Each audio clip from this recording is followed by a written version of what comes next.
A continuación presentamos las diferentes miradas de la realidad nacional e internacional. Las voces y opiniones desde una mirada amplia. En un contexto que necesita ser analizado a profundidad e ir directo al grano. Periodismo profundo y directo. Una producción de la Asociación de Medios Católicos de Honduras, AMECA. Directo al grano. Comenzamos. Los temas de interés nacional Son analizados a profundidad aquí en Directo al Grano, a través de nuestro análisis de la semana.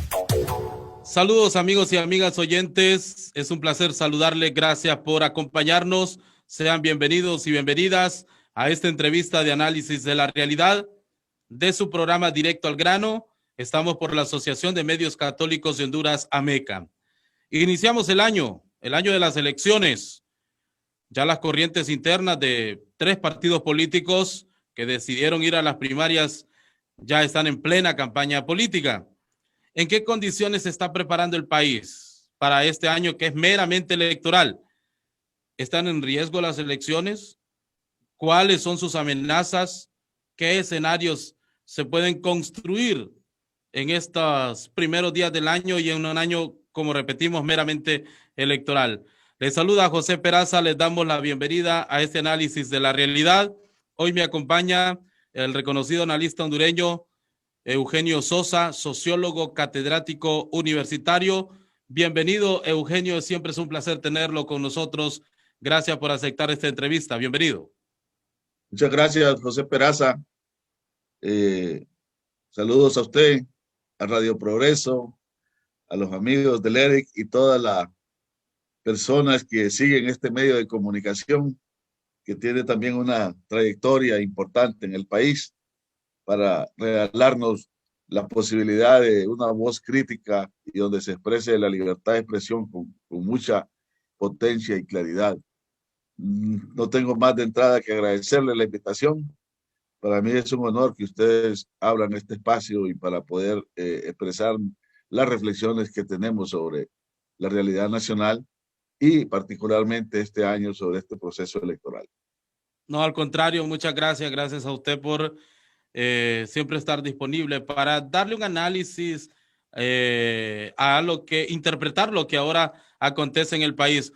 Y arrancamos, Eugenio, consultando cómo analiza usted, cómo ve el panorama electoral este año.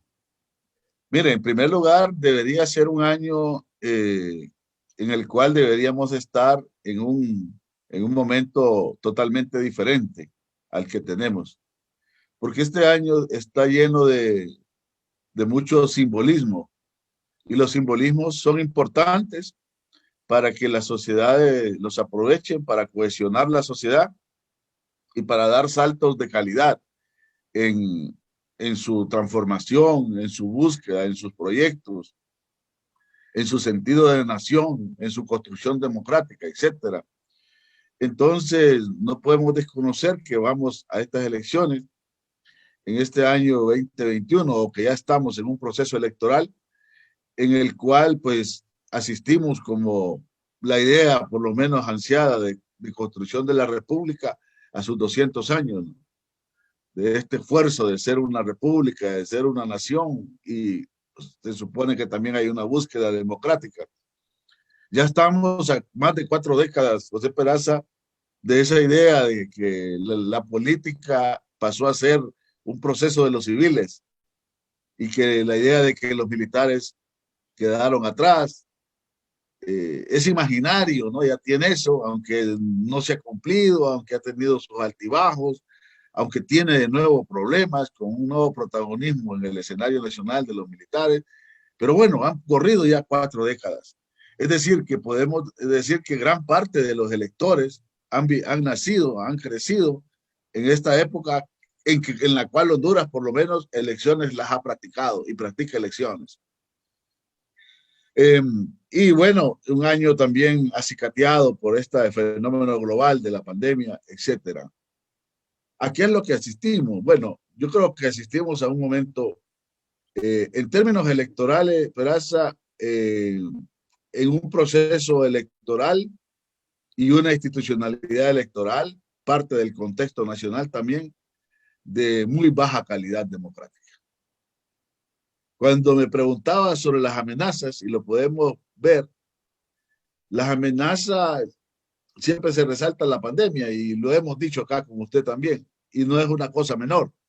Pero la principal amenaza tiene que ver con la calidad de las elecciones, con la calidad del proceso electoral y con la calidad de la institucionalidad.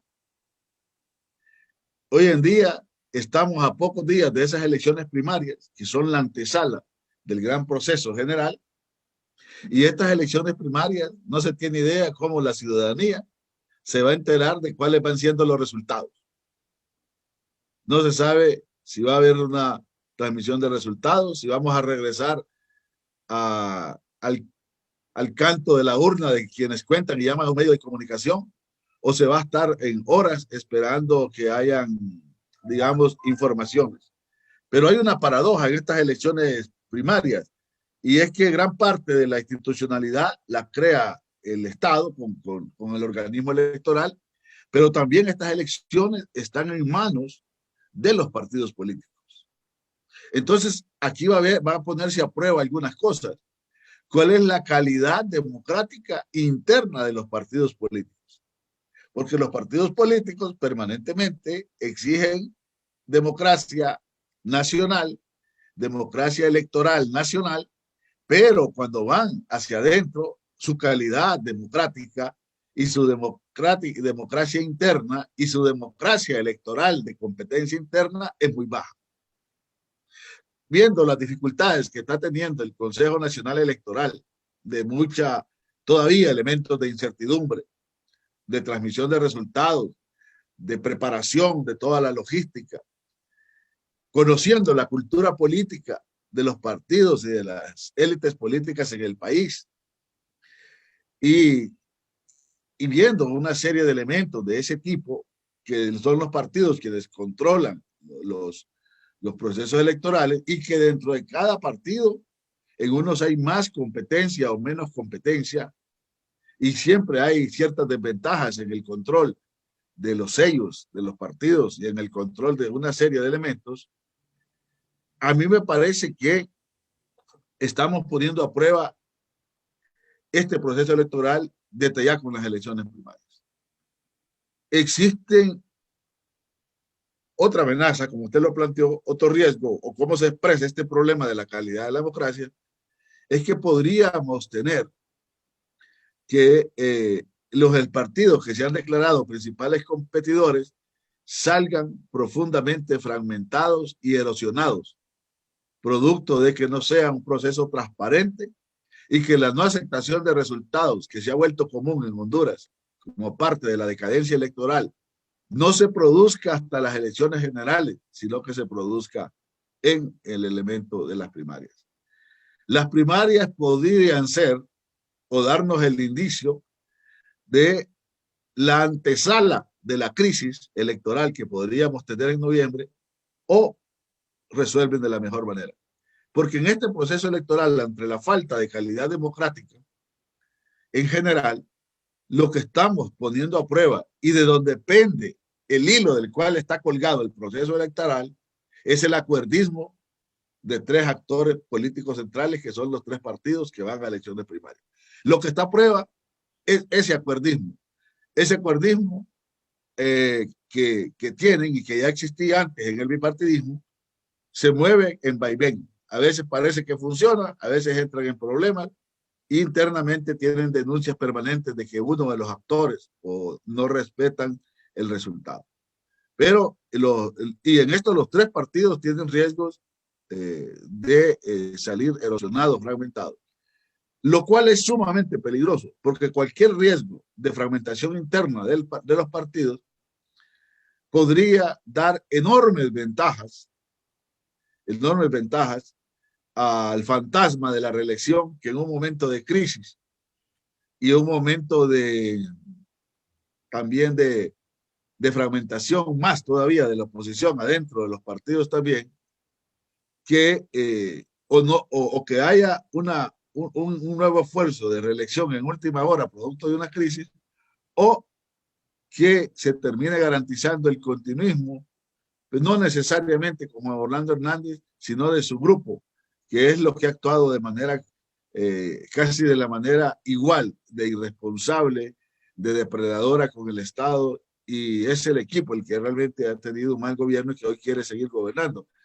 Esos riesgos son enormes para la democracia hondureña y para la cuestión. Porque en general, esta baja calidad de la democracia electoral que estamos teniendo no es más que un reflejo de un profundo retroceso democrático que vivimos en todos los órdenes de la sociedad y del Estado.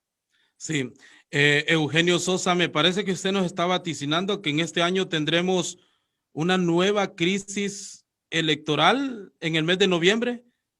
Por lo menos lo que le estoy planteando es que el elemento del cual se sustenta la no crisis o la posibilidad de que no se produzca la crisis es extremadamente débil. No es de calidad, no es institucional, no es de país, no es de capacidad de acuerdo nacional.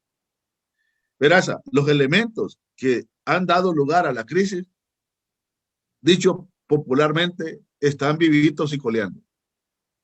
Usted tiene en el horizonte una reelección que prefirieron no tocarla porque no podía resolverse acuerdísticamente. Y sencillamente se soslayó. A estas alturas, el tema deja de mencionarse, pero el fantasma ahí está. A estas alturas hablan del proceso electoral y ya ni siquiera se está hablando si es que iba a haber el tal plebiscito en las elecciones generales para ver qué se iba a hacer con esta reelección. Sencillamente, tirios y troyanos obviaron el tema profundamente y lo han dejado a un lado. Pero en la sociedad hondureña ese es un elemento de crisis. Pero en las aspiraciones de quienes han gobernado en los últimos años, ese elemento no está totalmente descartado. Entonces, recuerde que al inicio cuando se iba a convocar a elecciones primarias, se lanzaron globos sonda a través de algunos pequeños y pequeñas voceros y voceras ahí, planteando que Honduras debía extender las elecciones para otro año o para otro momento. Entonces, está ahí.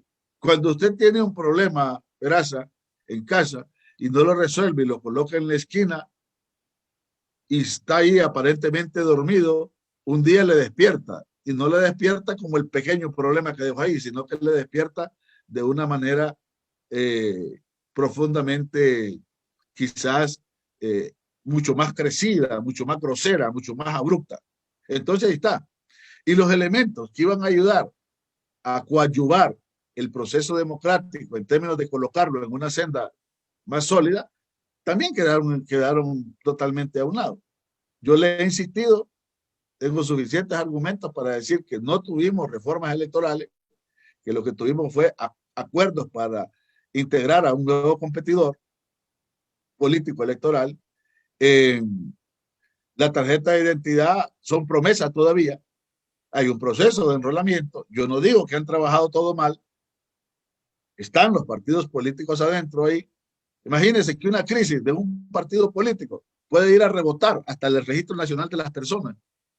Porque a pesar de que esas personas que hoy integran el registro tengan algún compromiso con la sociedad, en el fondo siguen siendo funcionarios de partidos políticos.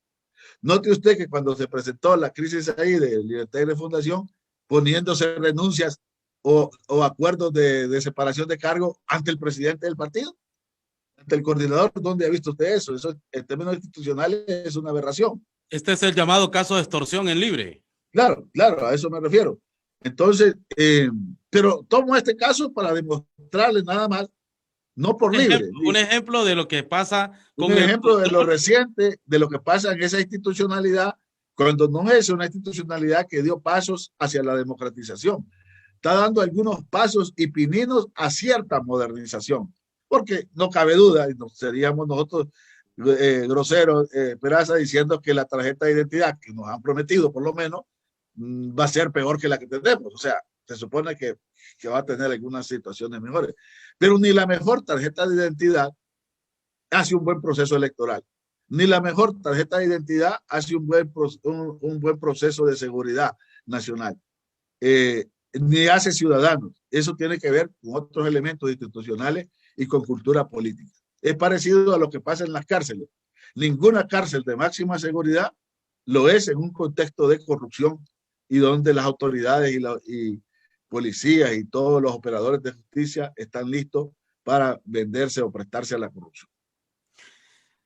¿No aprendimos las lecciones del pasado entonces? Es que sencillamente ni siquiera se reconocen, me parece. Ni siquiera se reconocen. No se puede aprender lo que no se quiere aprender. El aprendizaje necesita una predisposición y esa primera predisposición tiene que ver con voluntad y con querer un cambio real. Aquí, en términos políticos electorales, el juego que se hace es un juego que está colocado sobre bases de chantaje y sobre bases de te doy y me das, sobre bases de hagámoslo porque esto nos conviene, etcétera, etcétera. Honduras no ha discutido de manera seria la segunda vuelta. Probablemente la segunda vuelta no sea solución. Probablemente no la necesitamos si tenemos una reflexión profunda, pero ni siquiera se discute. ¿Por qué no se discute? Porque se asume que es pérdida de uno y ganancia de otro. Sencillamente así se tasa la discusión electoral en el país. Eugenio, ¿quién gana con un proceso electoral que se desarrolla en medio de la incertidumbre y la sospecha? El continuismo, la posibilidad del continuismo, la posibilidad de que este grupo que encabeza Juan Orlando Hernández, con o sin él, continúe en el Estado. Ya llevan 12 años, 4 años más les podría habilitar para quedarse mucho tiempo. Hay casos, ¿no? A veces excepcionales, pero ha visto uno cómo un partido político puede entronizarse en el Estado y hacer mucho daño y ir a la otra fase, la fase que viene después, que ya hay mucho indicio de ello, si esto se prolonga, es una total confusión y una desaparición de la frontera entre lo que es el partido y lo que es el Estado. Ya hemos perdido mucho de eso. Tenemos un Estado al servicio de un partido, pero la otra etapa es la desaparición total de la frontera, donde el Estado y el partido se funden de una manera donde usted ya no sabe frente a quién está, lo cual termina siendo nefasto para el Estado de Derecho, para esta aspiración democrática que nos merecemos, y sin Estado vamos a un escenario, a mí me parece catastrófico, de descomposición de una sociedad que se vuelve, que entra en tanta precariedad que pierde las fuerzas internas para poder levantarse. Bueno, usted lo ve realmente, ante el tema de la corrupción y todo, somos un país que tenemos que romper algunos imaginarios. Ahí está, ahora creen que Biden es el Salvador y estamos esperando de lo que haga Biden, lo que haga Norma Torres. ¿Verdad? Somos un país tan incapaz de construir su propia nación que un documento tan importante que es identificarnos como hondureños y hondureñas lo tiene que financiar la Unión Europea y lo tiene que administrar Naciones Unidas. No tengo nada contra la Unión Europea ni contra Naciones Unidas y lo que hacen por el país. Lo que refleja es de qué estamos hechos y qué es lo que nosotros queremos construir. ¿Por qué estaría interesado Juan Orlando Hernández en seguir en el control del poder? No, yo creo que Juan Orlando Hernández, pero insisto, no solo él, su grupo llegó a un punto, se involucró tanto en los ilícitos que están en denuncia, por lo menos de corrupción son muy claros, y los otros pues sobran muchos testimonios vinculados a crimen organizado y narcotráfico, que llegó a un punto de retorno y sus opciones no son muchas.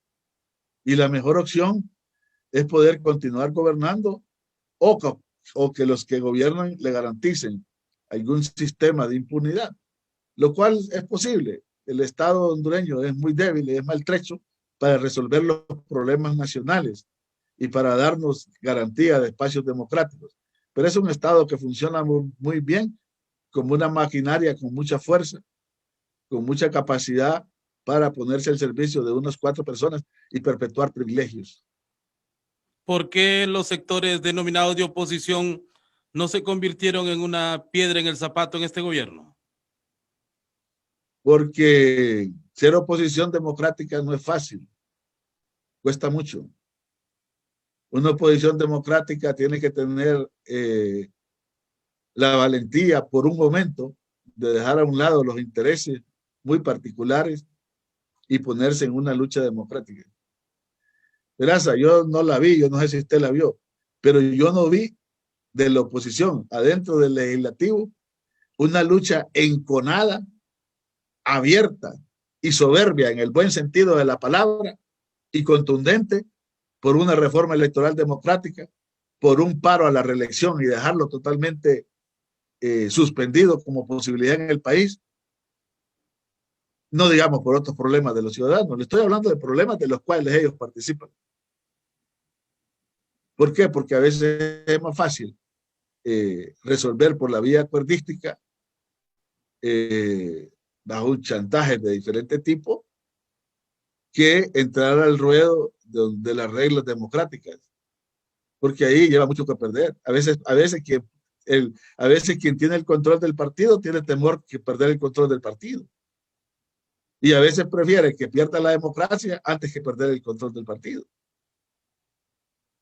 Y entonces nosotros tenemos ese tipo de política realmente de manera general. Por eso le digo que lo que está siendo a prueba no es tanto la calidad de la institución. Lo que está siendo puesto a prueba aquí en la crisis política electoral o no es si el acuerdismo que ya estaba con el Partido Liberal y Nacional y que funcionó, porque sí funcionó, las elecciones no eran problema en Honduras durante mucho tiempo. A ver si ese acuerdismo logra renovarse, consolidarse y avanza y garantiza estabilidad. Pero estabilidad no es igual a la democracia. Usted puede tener un proceso electoral donde esté totalmente tranquilo todas las aguas, tanto primarias como generales, pero el país hundiéndose siempre. Es decir, eso no es garantía, pero eso es importante, claro que sí. Pero eso es lo que está ahí, ¿no? Pero nuestra aspiración, la apuesta democrática y la lucha democrática, tiene que ser por sustentar una democracia, no en esos acuerdos que siempre terminan beneficiando a particulares, sino en la construcción de institucionalidad.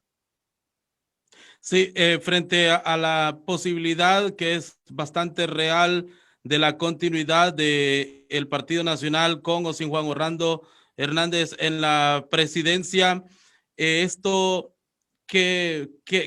¿cómo se puede vaticinar qué le va a pasar al país y cómo se puede derrotar al sector oficial?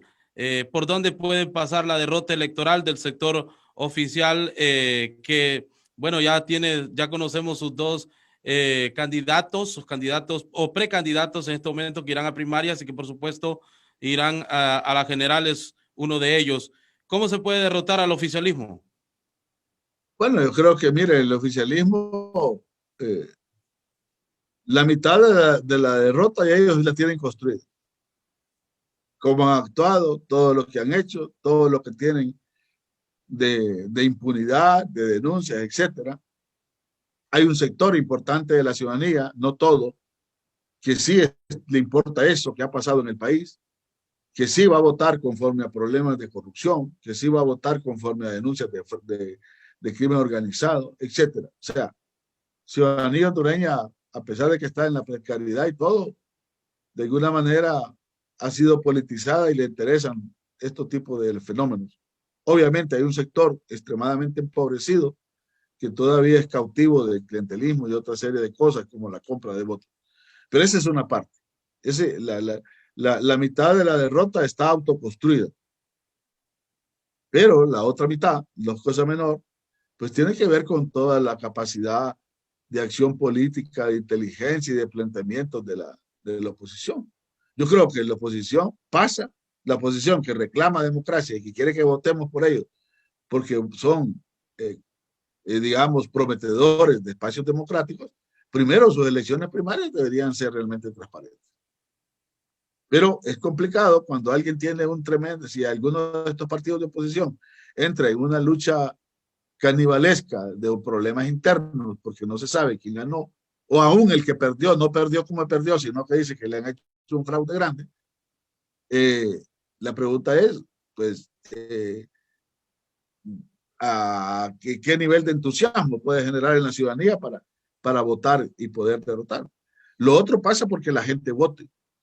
A mí me parece que un riesgo también, que estamos quizás un poco en lo final, Pelaza, pero un riesgo tiene que ver con la posibilidad de que haya una asistencia masiva a las elecciones. Se supone que ya desinflaron el censo y que lejos de crecer bajó, cosa que solo en Honduras pasa, los censos siempre van para arriba en términos de población y de población electoral. Aquí decreció porque parece que el trabajo sí lo hicieron de poder limpiar algunas cosas, pero va a ir la gente a votar, tiene entusiasmo la gente a votar en este contexto. ¿Qué le van a ofrecer los candidatos y candidatas y partidos a la gente para que vaya a votar? Para que se tome el tiempo de ponerse la mascarilla y ir a hacer una fila con bioseguridad a una urna en un contexto de desempleo y de una extrema precariedad. Ese es el otro elemento, ¿no? Importante. Y tercero, bueno, poder plantearse, yo digo que no es lo hemos probablemente siempre magnificado, es un elemento importante, ¿no? No es el único, pero que está ahí también, y es la capacidad de algún tipo de alianza que pueda producirse para evitar la fragmentación, ¿no? Entonces, la parte interna del partido, no fragmentarse, la parte interna de la oposición o interpartidaria de la oposición, de algunos acuerdos de alianza, y el entusiasmo y la capacidad de un discurso que dé algún tipo de esperanza a la gente. Es un poco, creo que por ahí es importante, y esos pues serán elementos, y entender que el continuismo no es un continuismo nada más de Juan Orlando Hernández, que lo es por él, pero lo es por su grupo también. Sí, y con esto vamos cerrando esta entrevista. Eugenio Sosa, consultándole si son los acuerdismos de los que usted habla los que privan en los partidos políticos. ¿Qué razón tienen las elecciones primarias entonces? Bueno, las elecciones primarias es que, vamos a ver, todos estos acuerdismos, toda esta hegemonía de algunos grupos controlan siempre un gran espectro y limitan la democracia interna y los derechos políticos ciudadanos. Sin embargo, ni la más perfecta dictadura es capaz de controlar todo, y la lucha siempre se puede dar. Y en ese sentido es importante que haya gente que es capaz digamos, de contestar o de actuar frente a grupos políticos que supuestamente tienen ya ganado todo y tienen toda una hegemonía. Entonces, por eso son importantes las elecciones. Y lo otro porque, bueno, finalmente, hasta hoy, es el mecanismo más claro que tenemos para que se pueda aspirar a dirigir el Estado y que alguna gente que tiene realmente buenas intenciones con el país y voluntad pueda tener un espacio. A mí no me cabe duda, Peraza, que dentro de todo lo que he planteado, como un tanto sombrío, a mí no me cabe duda que en los últimos procesos electorales, voces que antes solo teníamos tal vez en una persona, en un tiempo con Arribillaga, con Matías Funes, con Doris en el Congreso, pues se logró multiplicar, y que hoy en día varias cosas de las que pasan en el Congreso nos damos cuenta de manera rápida, no solo por las redes, sino también porque hay diputados y diputadas ahí que tienen un compromiso cualitativamente diferente en relación a otros. Y le digo personas más que a veces que fuerzas políticas como tal. Entonces, bueno, eso es lo que permite, ¿no? El control nunca va a ser absoluto como para que no permita una lucha, y la lucha hay que hacerla. Todos los procesos son lentos, ¿va? No, y bueno, y nuestro país tiene un proceso también, un proceso que... Es muy especial. Honduras tiene un ritmo, ¿verdad? Cuando usted siente que todo va bien, de repente se levanta el siguiente día y después de estar 30,000 personas en la calle, el siguiente día no llegó nadie, ¿no? Es casi a veces cómo se explica eso, pero bueno, es nuestra sociedad, aquí nacimos, aquí crecimos, no tenemos otra patria más que esta. no tenemos otra Honduras más que esta, y aquí nos toca a nosotros, hombres y mujeres de este país, ver qué pasa con él, ¿verdad? En un contexto bastante difícil, pues, para él, como el que estamos viviendo. Muchísimas gracias. Gracias, Eugenio. Siempre es un placer para nosotros escucharlo. Muchas gracias. No, gracias a usted, pues, gracias. Reitero mi agradecimiento a usted, al programa Directo al Grano, Radio Progreso, al Eric, todos ustedes, amigos y amigas. Muchísimas gracias. Gracias. Él es Eugenio Sosa, es analista político hondureño, sociólogo, catedrático universitario. Agradecemos sus aportes en este análisis de la realidad. Gracias a ustedes, amigos y amigas. Les invitamos para que continúen en la sintonía de su radio favorita. Quedó informado e informada con las diferentes miradas de la realidad nacional e internacional. Escuchó las voces y opiniones desde una mirada más amplia. Solo aquí. Directo al grano. Periodismo profundo y directo. Una producción de la Asociación de Medios Católicos de Honduras, AMECA. Hasta un siguiente programa.